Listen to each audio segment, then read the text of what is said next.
Kamera kayıtlarına bakmayın. Var mı yok mu ona göre.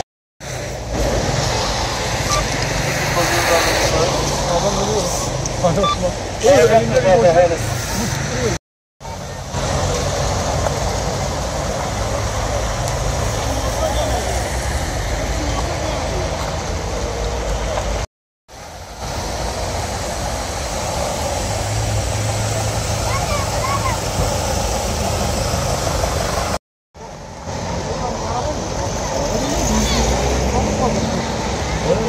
Belki